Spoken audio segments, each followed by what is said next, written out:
So a really valuable feature within 365 Copilot from Microsoft are notebooks. So notebooks allow you to have a dedicated workspace or project area for an ongoing piece of work. So you might like to organize these by client, by supplier, by a piece of ongoing work, literally any type of project.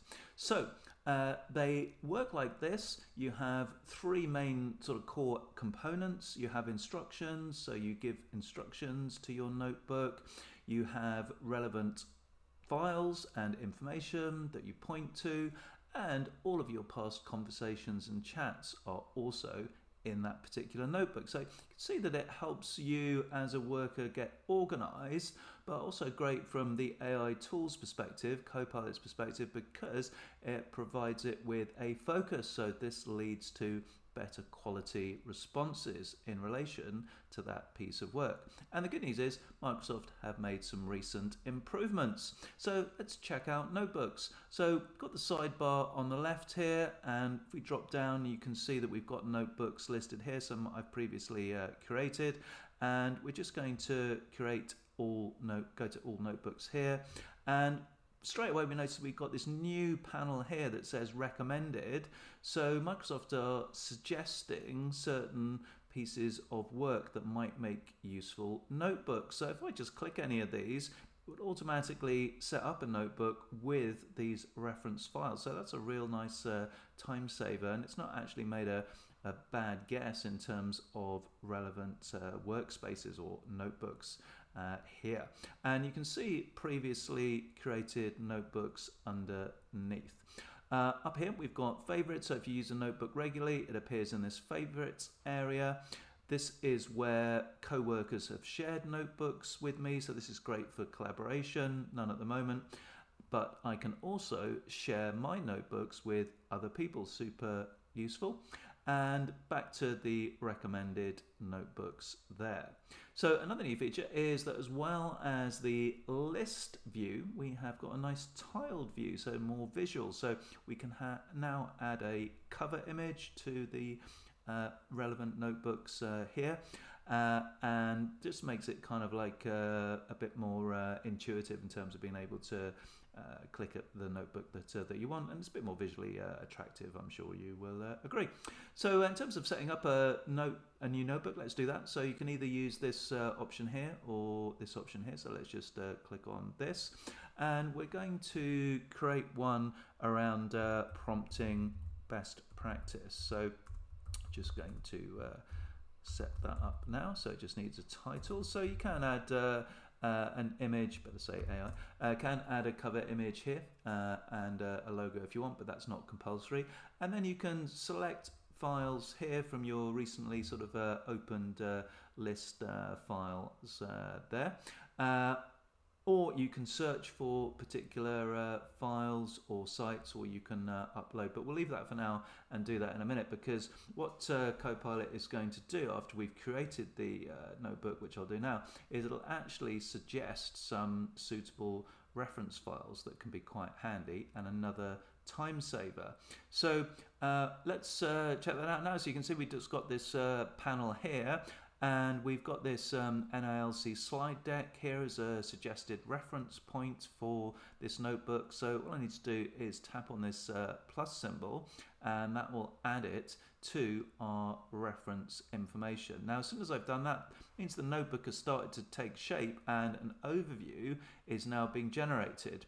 But before we get really a decent overview, we need to add some instructions. So let's do that. It's got the title to work on and that first reference document, but we do need some decent instructions. So just for now, I'm just going to put something like this notebook is a dedicated space for AI prompting best practice and tips. So just going to leave it at that. I would expand that normally, but just to sort of show you an example there in terms of very brief instructions. But that should be enough to get it to rework the overview. So it's probably because I'm in the middle of things that hasn't actually done this, but we can easily regenerate the overview in a second. We're just going to add some more files first by clicking this refresh button here. So let's look for some more files. So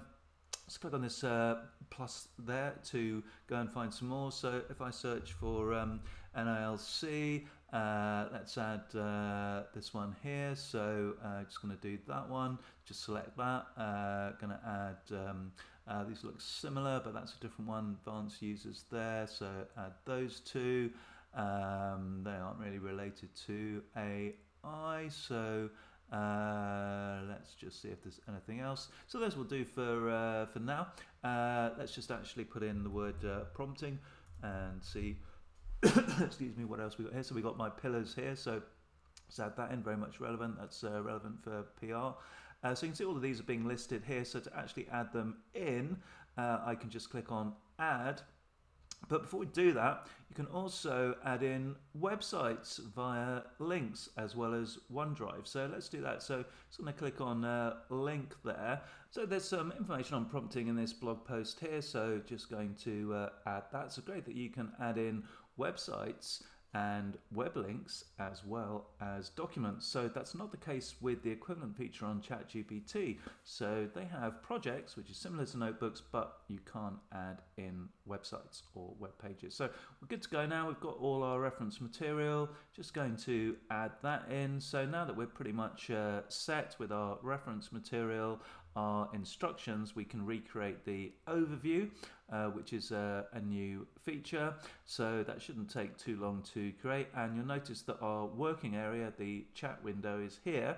But rather than the main chat window, this is now your dedicated chat window for this notebook. So you can see, provide a detailed explanation of topic in this notebook, draft an abstract with five citations listed from my references, describe common themes in my notebook. So it's very much notebook focused, and these will also change and improve once it understands it's about prompting. So if I've got any specific queries about prompting, or let's say I want to improve my prompting framework, then I could ask Copilot and this notebook to do that. So I think you can see this is a dedicated workspace around a particular project, piece of work, topic or subject. Now whilst that overview is refreshing, you should be able to now see the options for audio overview and study guide.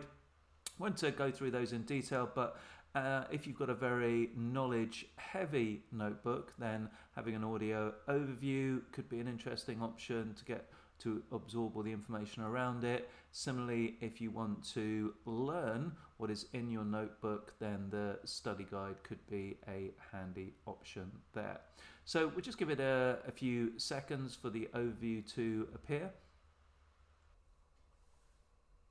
So now we have our completed summary, and you can see it states that we've got comprehensive training materials, present Copilot from AI fundamentals to advanced workflows. Then it gets into the prompting framework, practical examples, etc., responsible AI use. Copilot is a strategic product accelerator, and so on, and then more about prompting. So it's pretty much done an accurate summary there, and you can see it's referred to the relevant reference materials there that I uploaded earlier. So we've got a fully cited overview there. So some positive changes to what was already a pretty useful and valuable feature.